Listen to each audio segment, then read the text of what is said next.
Welcome to my channel. আজি মই আপোনালোকলৈ এটা পনীৰ ৰেচিপি লৈ আহিছো যোনটো বনাবলৈ খুবেই ইজি আৰু অতি সোনকালে বনি যায়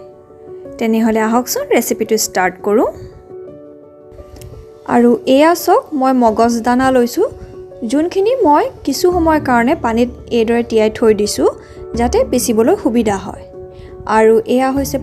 পনীৰখিনি মই কদুকস কৰি লৈছো আৰু লগত এয়া তিনটা বিলাহী লৈছো কেফুটামান নহৰু এডখৰ আদা আৰু এটা পিয়াজ আৰু এয়া সক মই সকলোখিনি ডাঙৰকে কাটি লৈছো দেখিছে আদাখিনি মই খালি থেতালি লৈছো নহৰু গুটাকে লৈছো আৰু পিয়াজো মই ডাঙৰকে কাটিছো আৰু বিলাহীও ডাঙৰকে কাটি লৈছো এতিয়া এখন টাৱাত মই প্ৰথমতে বাটাৰ দিছো বাটাৰখিনি গলিলত মই ইয়াত বিলাহী পিয়াজ নহৰু এয়া দি দিম আদাটো খালি মই এতিয়া নিদু এয়াছো এতিয়া এইখিনি অলপ সময় ভাজি লম এয়া বিলাহীও দি দিছো আৰু এইখিনি মই একেবাৰে বিলাহীখিনি কোমল হোৱালৈকে ভাজি লম আৰু পিয়াজো যাতে কোমল হৈ যায় হিমানটোলৈকে ভাজিম এয়াছো আমাৰ পিয়াজ আৰু বিলাহী কোমল হৈ গ'ল এতিয়া এইখিনি মই ঠাণ্ডা হ'বলৈ দিম আৰু ঠাণ্ডা হোৱা পিছত মই ইয়াত ধুনিয়া পেষ্ট এটা বনাই লম নেক্সট এয়াছো এয়া মই মগজ দানা যোনখিনি তিয়াই থৈছিলো যে সেইখিনি মই এয়া মিক্সিত পিচি ললো এয়াছো মই এখন টাৱা লৈছো টাৱাত মই অলপমান ৰিফাইন অইল লৈছো আৰু ৰিফাইন অইলৰ লগতে মই অকমান বাটাৰো দি দিম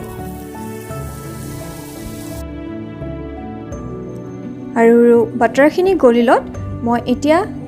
থেতালি থোৱা আদা আৰু এয়া জলকীয়া দি দিছো ইয়াত মই দুটা জলকীয়া লৈছো আপোনালোকে যিমান দিয়ে হেতু আপোনাৰ ওপৰত কথা মই দুটা জলকীয়া এইদৰে দীঘলে কাটি দি দিছো এতিয়া এইখিনি অলপমান ভাজি লম আৰু এনেকুৱা যেন হলে মই পিচি ৰখা বিলাহী পেষ্টখিনি দি দিম যোনখিনি আমি ভাজি পাই ঠাণ্ডা হ'বলৈ দিছিলো যে সেইখিনি দিছো এয়া এইখিনি আমি এতিয়া ভালকৈ ভাজিম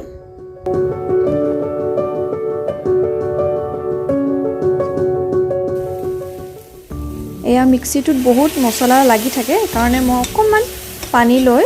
আওখালি পাই আকৌ ইয়াতে দি দিছো যাতে একো মছলা ওয়েস্ট নহয়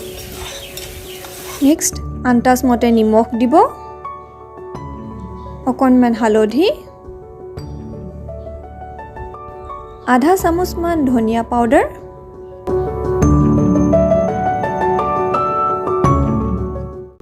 এয়াছো আমাৰ বিলাহী পানীখিনি গুটেখিনি শুকাই গ'ল এনেকুৱাতে এয়া মই পিচি ৰখা মগজ দানা পেষ্টখিনি দি দিছো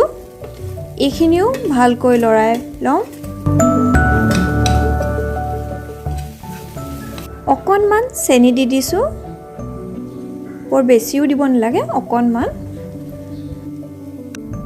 এতিয়া এই গুটেই মছলাখিনি ভালকৈ ভজা পিছত মই এয়া পনীৰ দি দিছো এয়া সব মই মিহিকৈ কদুকস কৰি লৈছিলো দেখিছে এনেকৈ বনাবচোন খুব সোনকালে আপোনাৰ এটা টেষ্টি পনীৰ ডিশ ৰেডি হৈ যাব আৰু এনেকৈ ৰুটি লগত খায়ো খুব ভাল লাগে মই অকণমান পানী দি দিছো বুজিছেনে আমি বহুত কম সামগ্ৰীয়ে এটা টেষ্টি আৰু সিম্পল ৰেচিপি বনাই দিলো তেনেহলে কমেন্ট বক্সত জনাব এই পনীৰ ৰেচিপিটো কেনেকুৱা পালে আপোনালোকে যদি ৰেচিপিটো ভাল পালে তেনেহলে please like share and subscribe my channel আৰু লগতে নটিফিকেশ্যন বেলটো অন কৰি ৰাখিব থ্যাংক ইউ ফৰ ওয়াচিং